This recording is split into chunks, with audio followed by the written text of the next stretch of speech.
This happened a year after I graduated from high school. I just started working at a local convenience store, one town over from where I live. I was there for about a month and a half, and one night I worked later than usual because the employee who was supposed to replace me didn't show up. That's not a big deal for me. I really enjoy working alone most of the time. The store is usually open until about 9:30 or 10, depending on whether we have customers in the store or not. I was cleaning the back aisle of the store after helping some customers when the doorbell rang. So I went to the front counter to see if this person needed any help. There's only one problem. I don't see anyone. At first I thought they might have gone straight to the bathroom because it was right next door entrance.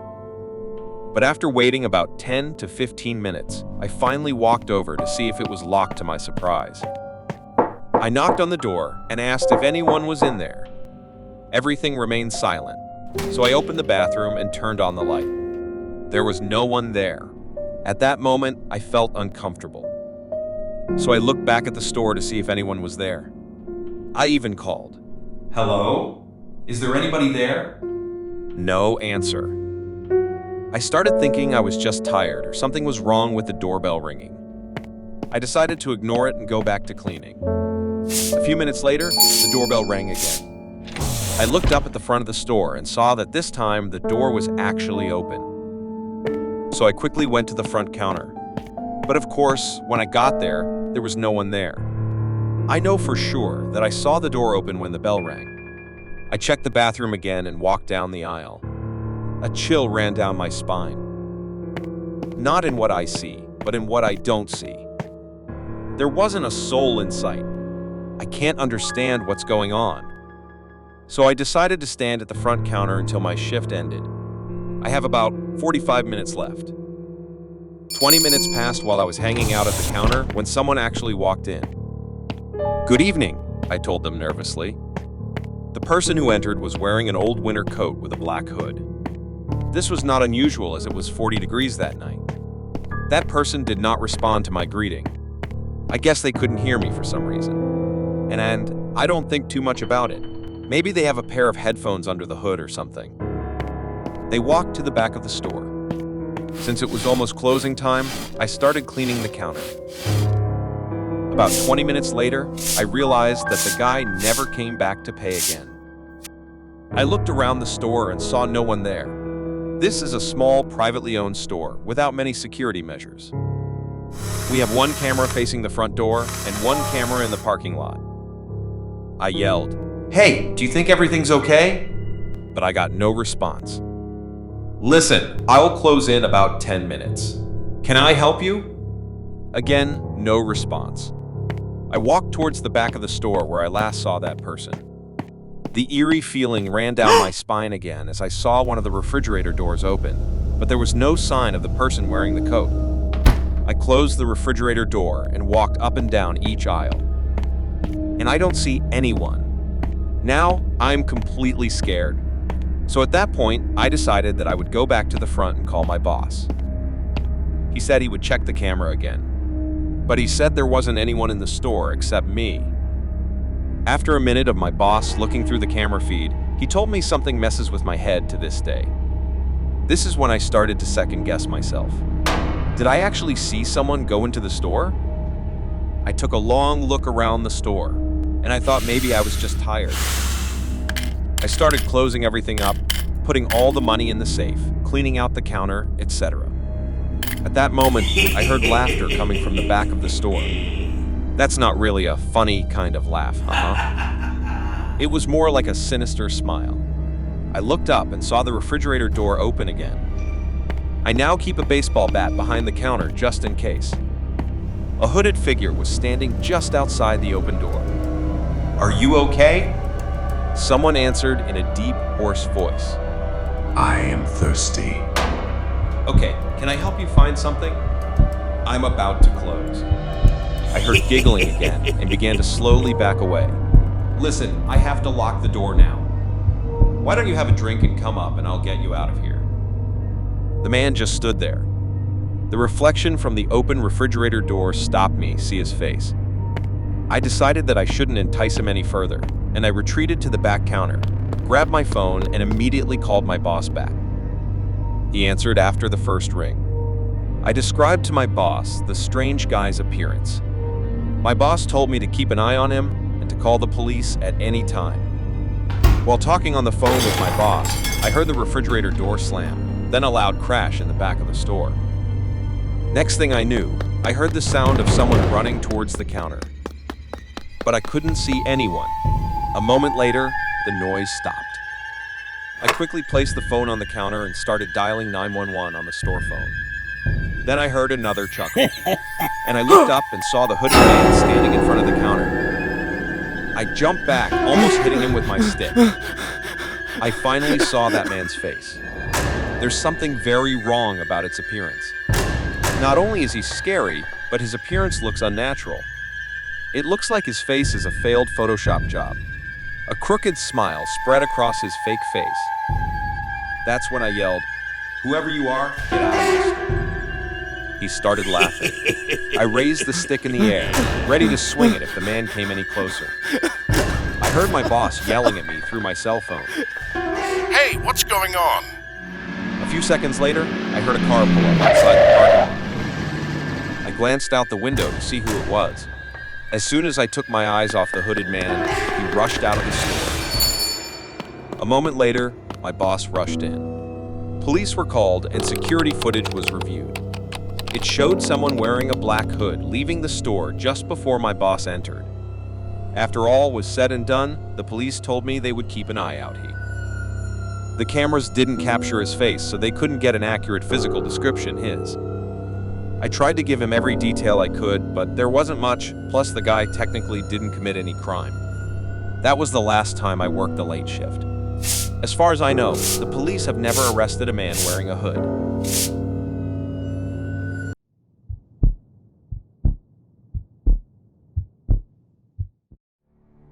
I was 22 and a female. This happened 2 years ago when I was working for a very large carpet cleaning company. It's been the whole workday going from house to house, completely deep cleaning the residents' carpets with a lot of different tools and machinery.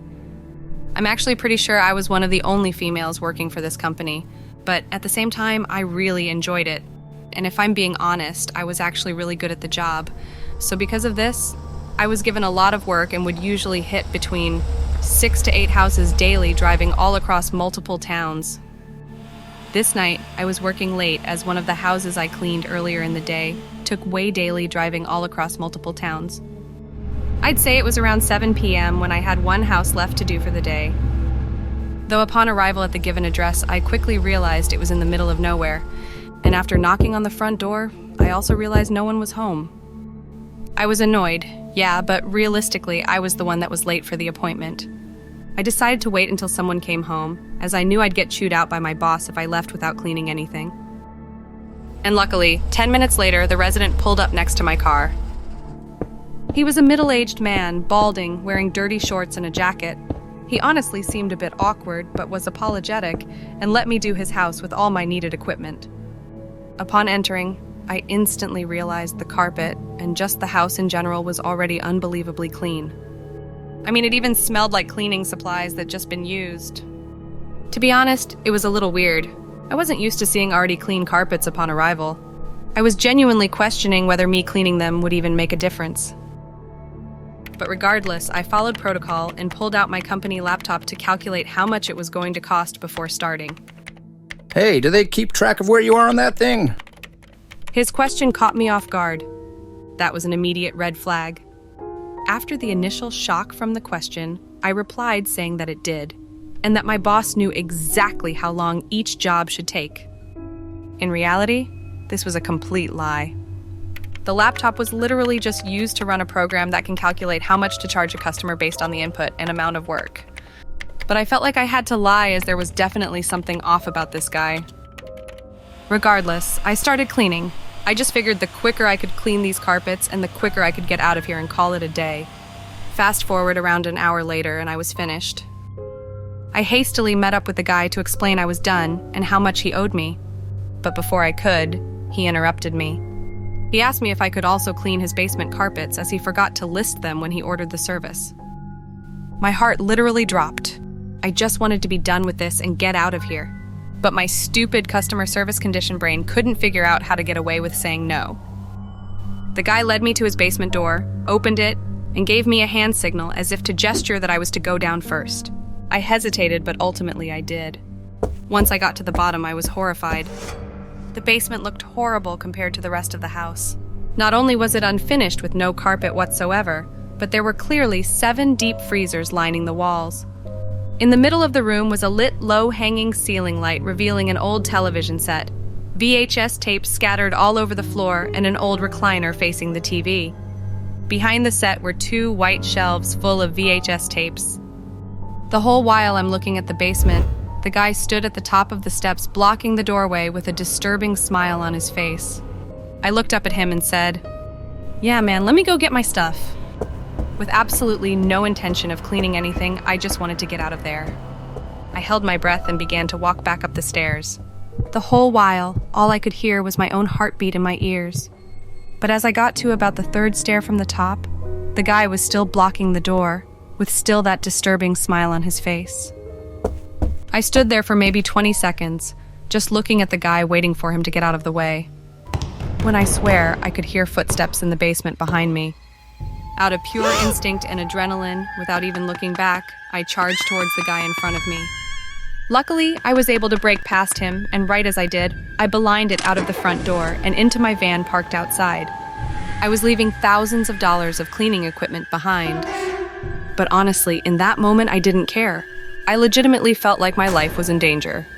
As I was pulling away, I glanced back at the house one last time, and I saw the same man looking out one of the windows, now with no smile on his face, but rather a cold, hard stare.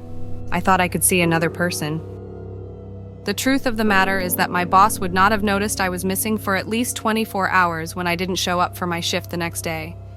The next morning, I would call my boss, tell him everything, and ultimately quit that very day. As far as I know, they got the police involved. But I try to distance myself from the whole situation, so I really don't know what ended up happening. I suffered PTSD over this experience, and that day still haunts me. And to this day, I can't explain what I found in that basement, or the sounds of footsteps I thought to have heard behind me. But one thing's for certain. I believe that man and whoever else was there had planned to kill me that night for some sick reason or another.